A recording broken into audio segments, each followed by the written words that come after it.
자, 어제 있었던 얘기 좀 하고 싶은데요. 어제 네. 윤석열 대통령의 구속 취소가 있었죠. 그래서 오늘 방송 전에도 저희 우리 구독자님께서 붉은 늑대님이 의견까지 주셨는데, 아니 윤석열 대통령 구속 취소로 인해서 보수가 탄핵 찬성과 반대로 더 분열되는 거 아닌가 걱정도 됩니다. 이거 어떡하나요? 라는 의견도 주셨습니다. 두 분 이거 어떻게 보셨는지 궁금합니다.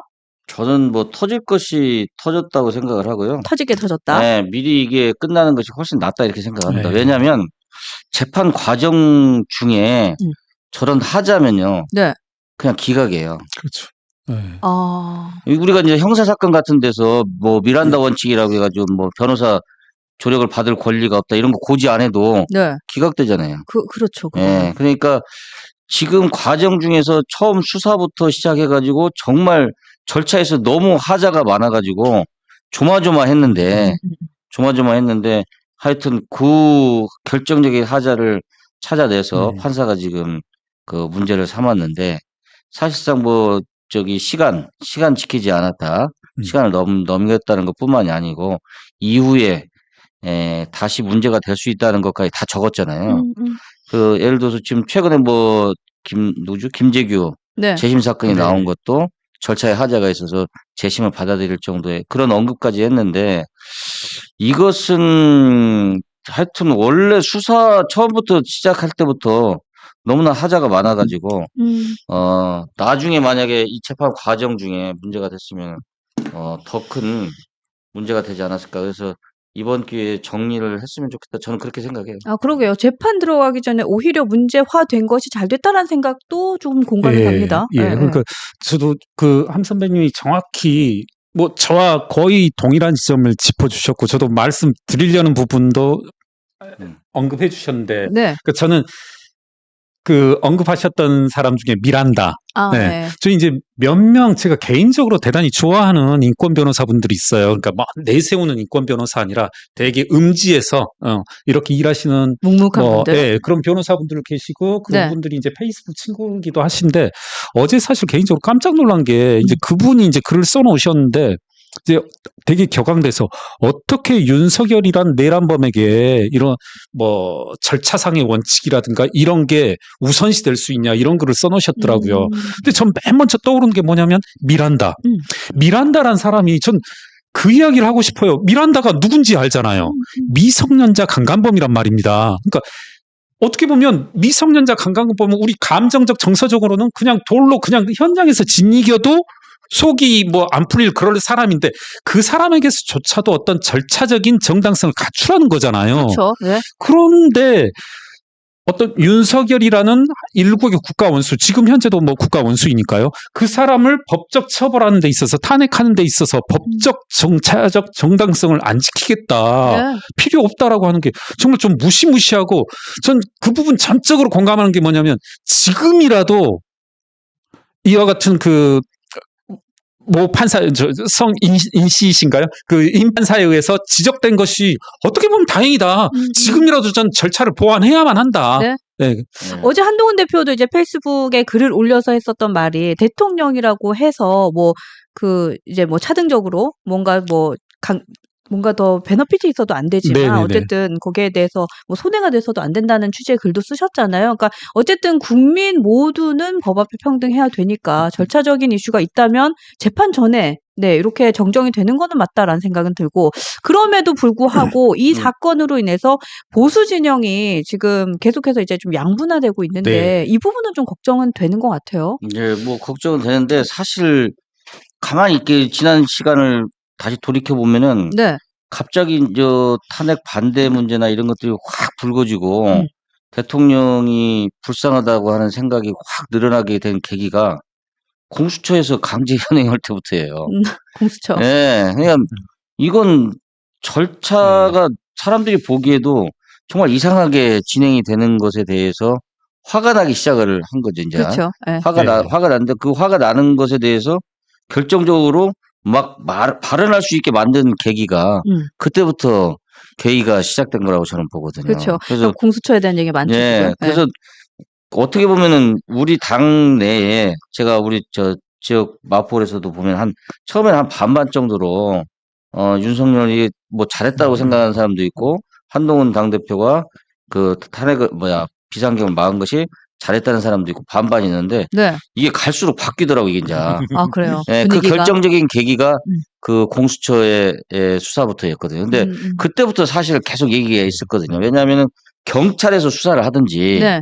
아니면 특검을 하든지 그래서 절차의 하자가 없도록 진행을 해야지 왜 자꾸 공수처가 나서서 하냐라고 하는 얘기는 우리 여기 뉴스엔진에 잘 나오는 우리 박장수 변호사랑 네, 네. 계속 얘기를 했지 않습니까? 그렇죠. 예. 근데 결국은 하여튼 무리에 무리를 하다 보니까 결정적인 절차의 하자가 발생을 한 거다. 아, 근데 여기에 대해서 우리 김경률 회계사님께서 네. 페이스북에 공수처에 대해서 일가를 해주셨어요. 네. 그 내용 좀 들려드릴게요. 아, 다 그래요? 틀렸다. 공수처에 대해서 평가하는 거 다 틀렸다. 예. 자, 그거 좀 올려주세요. 공수처는 누구나 인신을 구속하지 않겠다는 의지의 발로로 오늘 또 하나의 위험을 이룬 것이다. 인권 만세, 문재인 만세, 공수처 만세, 뭐 이런 게 쓰셨는데, 그러니까 출범 이후로 구속빵, 유죄빵, 네, 여기에 대해서 이제 일가를 한번 던져주셨어요.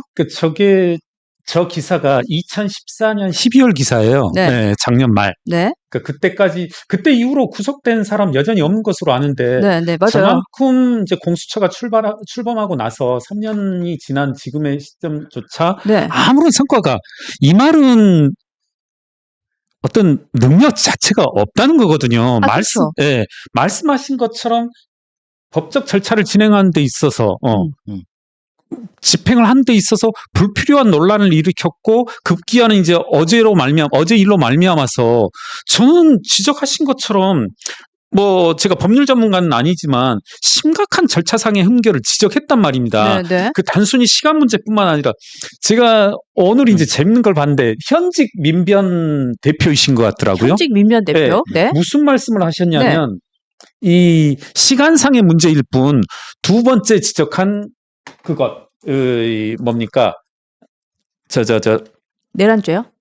내란죄 말고 죄송합니다. 이거 네. 지금 앞에 펴놓고 있으니까 그걸 인용할게요. 네. 좀 정확히 지적할 필요가 있을 것 같은데. 예. 공수처의 수사 범위에 해당되느냐 안 되느냐. 수사 범위에 해당하는 거. 네네. 이 부분에 대해서는 이번 판결에서 별다른 언급이 없었다. 중요한 문제가 아니다. 이런 말을 하던데 전 깜짝 놀랐어요. 그래서 한번 이제 모두들 가지고 계실 텐데 이 재판부 설명 자료를 제가 다시 봤거든요. 네네. 근데 거기에 뭐라고 나오냐면 제가 한번 그대로 읽어볼게요. 설령 위와 달리 구속기간이 만료되지 않은 상태에서 공소가 제기된 것이라 하더라도 즉 첫 번째 지금 이제 시간이냐 날짜냐 네. 이것에 대해서 지금 소위 말하는 이렇게 검찰의 공수처의 주장이 맞다 하더라도 네. 구속 취소 후 사유가 인정된다고 판단된다. 그러니까 지금 자꾸 민주당을 비롯해서는 일자냐 시간이냐 이 문제인데 그거 너희들이 맞다고 하더라도 그 양보하더라도 네. 판사는 이거 구속 취소가 맞다. 근데 그 이유가 뭐냐면 네. 공수처 너희들 이거 수사 범위에 해당하지 않는다. 그러니까 내란죄 수사 범위에 공수처는 해당 없다. 이렇게 써져 있거든요. 분명히 판사가 이렇게 썼거든요. 그럼에도 불구하고 민변 회장마저도 뭐라고 하냐면 네. 이것에 대해서는 언급하지 않았다. 뭐 그런 뉘앙스로 분명히 얘기하거든요. 제가 뭐 이런 부분들 보고 왔기 때문에. 그러니까 저는 어떤 말씀 드리려고 하냐면 이제 네. 진행자분께서 앞선 질문 이로 말미암아서 탄핵 찬성과 탄핵 반대 사이에 보수 진영 내부 분열뿐만 아니라 저는 이와 같이 언급되어진 이상 네. 이 흠결을 보완하지 않으면 보정하지 않으면 헌법재판소에서 어떤 판결이 나오더라도 민주당인들 국민의힘인들 혹은 국민의힘 내부에서 탄핵을 찬성하든 탄핵을 반대하든 누구도 지금 납득할 수가 없는 상황이다. 제가 탄핵 찬성의 입장이더라도 네. 반대 결과가 나온다라면 네. 제가 탄핵 반대인데 탄핵 찬성의 입장이 나온다라면 전 어느 경우라도 지금 이와 같은 상황에서 납득을 못하겠다는 거예요. 저도. 그렇죠. 왜냐하면 내가 하고 싶은 내가 생각하는 것과 반대되는 얘기를 양쪽에서 다 하고 있는 거네요. 네네. 그죠? 그렇게 되면 진짜 체제에 대한 부정까지도 이어지는 거 아닌가요? 그렇죠. 그러니까 저는 어제 판결이 그러니까 황 선배님이 지적하신 것처럼 대단히 중요한 의미이고 그리고 어떻게 보면 뭐 천우신조라고 할까요? 마지막 기회를 줬다. 보정할 수 있는. 네. 그러면 이 판결을 보고 저라면 그럴 것 같아요. 제가 만약에 탄핵을 찬성한다면, 전 개인적으로 탄핵을 찬성하는 사람인데, 네. 그러면 지금부터라도 절차상의 흠결을 보완하는 작업이 있어야 될 텐데, 지금 뭐 광장으로 나오라 어쩌라 하는 건 네. 이건 뭔가 본말이 전도된 것 같고 조금은 네. 걱정스럽네요. 네네. 네. 진짜 그러니까 걱정스럽네요. 우리가 박상수 변호사가 나와서 여기서 계속 얘기를 했는데 네. 그냥 불구속 상태에서 조사를 계속 할 수도 있었고 경찰에서 예. 그렇게 하는 것이 맞다 이런 얘기를 제가 언급하는 걸 봤거든요. 네. 그러니까 그렇게 진행을 했더라면 이 정도까지 상황이 뭐 가지는 않았을 거다. 네. 저는 보는데 하여튼 무리에 무리를 하다 보니까 생긴 일이고 지금 보수 진영 분열에 대해서 걱정을 하는데 그것뿐만이 아닙니다. 아까도 얘기했지만 네. 사건이 계속 있어요. 네. 무슨 얘기냐면 헌재 판결도 있고요. 네. 그다음에 이재명 3월 26일 날 선고도 그러네요. 있어요. 줄줄이네요. 그래서 줄줄이. 줄줄이 있기 때문에 나는 도대체 이 나라가 정치를 한다는 사람들이 정치적으로 해결할 일을 전부 법원이나 네. 사법부에 끌고 가가지고 그렇죠. 지혜나 능력을 발휘를 못하는 게 정말 안타깝습니다. 네. 그러네요. 그래서 결국은 광장에서만 사람들이 죽어나가고 싸우고 막 이러는 건데 이게 충격파들이 좀 3월 말 돼야 정리가 되지 않을까 싶기도 한데 하여튼 이 풀려나는 거 이게 구속 취소가 됐다고 해서 무죄가 되는 건 아니거든요. 아, 그렇죠. 예, 헌법재판소는 예, 또 헌법재판소의 시간대로 또 가는 거고 이재명의 시간대로 또 가고 있어요. 네, 네. 그래서 앞으로도 더 많은 사건과 충격적인 일들이 계속 발생할 테니까 그거에 따라서 요동치는 일들이 많을 거다. 그래서 꼭 지금 그렇게 뭐 분열을 걱정하거나 그럴 일은 아닌 것 같다 이렇게 네. 생각합니다. 그러니까 지지자분들도 사실은 그 마음과 열정도 사실 귀한 거죠. 어떻게 보면 나라를 생각하고 네. 뭐 내가 원하는 정치인들이 잘 정치를 해줬으면 좋겠는 네. 그런 귀한 마음이긴 한데 그럼에도 불구하고 진짜 우리의 그 법적 테두리 안에서 질서 있게 좀 잘 좀 했으면 좋겠다라는 생각도 좀 듭니다. 이제 네. 다음 주 되면은 이제 다음 주 정도에 결론이 나지 않을까 싶은데 그럴 것 같아요. 그렇게 지금 다들 짐작을 하는데 네. 지금은 보세요. 그 판사가 무슨 인권법 출신이어가지고 네. 뭐 중국 국적이다. 네.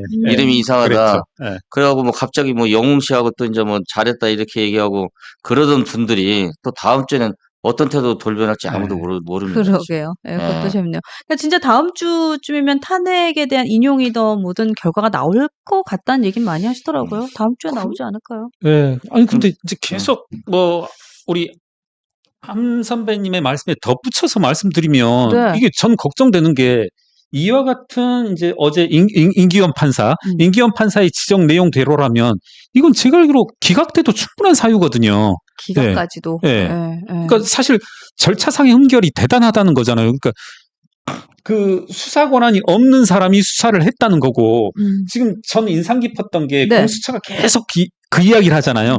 우리가 내란죄에 대한 수사 권한은 없는 게 맞는데 직권남용을 수사하다 보니까 알게 된 거다라고 하는데 여기 뭐라고 썼냐면 그 구절 그대로 한번 읽어볼게요. 네.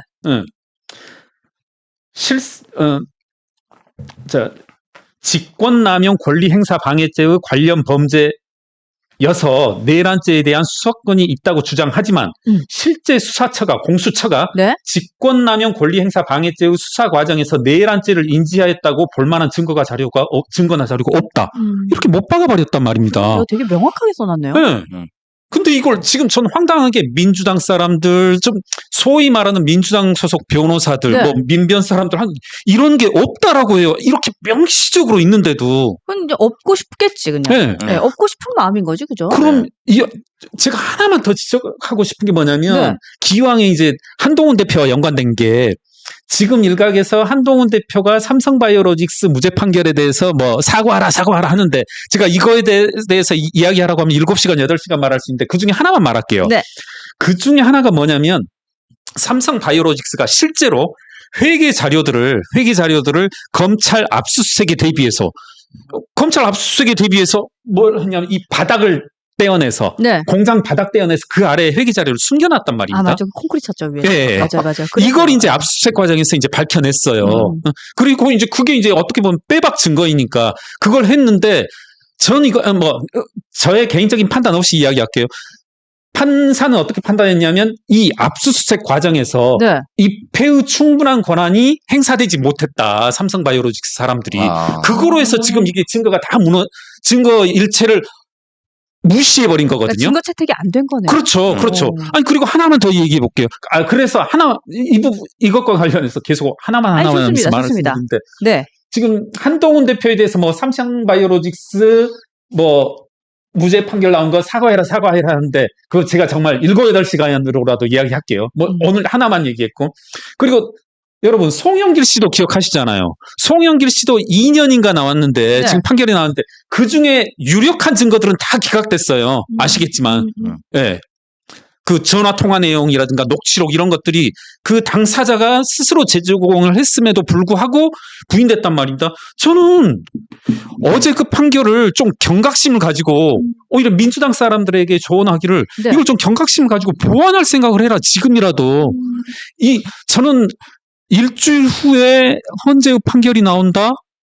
저는 조금은 어떤 결론이 나오더라도 50대 50으로 갈라진 이 상황에서는 국가는 양당 간에 부동강이 날 수 있다. 조금 더 신중하게 네. 네. 일주일, 2주일 이게 중요한 게 아니라 한 달, 2달 아니면 저는 그래요. 4개월, 5개월이 가더라도 절차 지키고 가자. 아, 그래요. 아니 최광욱, 윤미향 4년, 5년 걸렸잖아요. 재판. 네. 그런 사람들이 그렇죠. 조국도 마찬가지입니다. 그렇죠. 네. 그런 사람들이 일국의 국가원수 그리고 국가의 미래를 결정하는 사안에 있어서 이걸 뭐 한 달, 2달 이건 좀 저는 너무 그쵸. 걱정스럽다. 더군다나 어제 판결이 나온 상황에서는. 그러네요. 그러니까 사실 지금 뭐 빨리 결과가 나오는 것보다 중요한 건 진짜 모두가 납득할 만한 과정과 그로 인한 이제 그 절차를 거친 후에 나오는 결과물이니까 그 말씀도 굉장히 공감이 가고 여러분들도 지금 김경률 기사님 말씀 너무 공감됩니다라는 글 많이 올려주고 계시네요. 그러니까요. 저기 나오네요. 흥분하면서 논리 피는 걸로 유명하시다고. 아 그래요? 나 처음 봤습니다. 흥분하시면서 논리를 난 이게 본 적이 네. 별로 없어가지고. 흥분 안 하면 말을 안 하고 못 하고 하거든요. 아니 저는 직관은 처음이에요. 아니 많이 봤죠. 근데 네. 이런 정도의 이제 열정으로 이제 하신다. 알고는 또 직관도 하는 재미가 있네요. 직관. 근데 이게 재판이 지금 난 이제 내란죄 재판 뭐 다시 검찰이 하든 뭐 특검이 하든 다시 이제 기소를 다시 해야 된다 이렇게 생각을 하는데 그게 가능할지 모르겠어요. 그러니까요. 네, 그런데 이제 문제는 이게 4-5년 걸린다는 게 저도 몰랐어요. 제가 옛날에 법원에 불려다닐 때는 그런 게 없었는데 지금은 그 조사받은 기록을 법원에서 부인하면은 네. 다시 증거로 채택이 안 된다고 하더라고. 옛날에는 형사소송법이 형사소송법이 지난번에 바뀌어가지고. 네. 그래서 무슨 얘기냐면 판사가 사실 수사관 역할을 하는 거예요 지금요. 다시 다 증거 조사한다고 다 불러가지고 한 사람 한 사람씩 물어봐야 되는 거예요. 조서를 다시 써야 돼요. 그러네요. 단 한 명의 뭐 억울한 사람이 있으면 안 된다라고 하는 취지로 법을 바꾸는 바람에 그러면 부인하는 사건에 대해서 재판 기록이 뭐 엄청나게 많은데 그 조서를 다시 다 작성해야 돼요. 그러네요. 그 일을 해야 되는데 참 내란죄 뭐 3년 4년 뭐 쉽게 안 끝난다고 봐요. 그럴 수도 있겠죠. 옛날하고 달라가지고 이거 참 문제가 있어요. 문재인 정부의 성과죠. 아니 제가 너무 아니 문재인 정부의 성과다. 참여연대에 있었던 사람으로서 네. 그 부분은 뭐 제가 다른 곳에서 누차 말했지만 공수처 이야기만 나오면 만병통치약처럼 얘기했잖아요. 제가 딴 데서도 얘기했지만 공수처만 도입되면 뭐 다 해결될 것처럼. 애 못 낳는 처녀도 애를 낳게 되고 뭐 관절염, 류머티스 다 해결되고 뭐 복통, 설사 다 해결될 것처럼 실제 그렇게 얘기했어요. 여러분 제 말씀이 거짓말인지 한번 보세요. 아니 그 표현 맞아요. 네, 공수처만 도입되면 다 해결될 것처럼 얘기했어요. 정말로. 그랬던 사람들이 지금 공수처 도입되고 나서 제가 인용했지만 구속 제로, 실형 제로. 그러니까요. 이제는 책임질 때가 된 거죠. 그러고서 또 지금 또 뭐 엔비디아 얘기하고 하는 거 보면 웃겨 죽겠어요. 오늘 할 얘기 너무 많아요.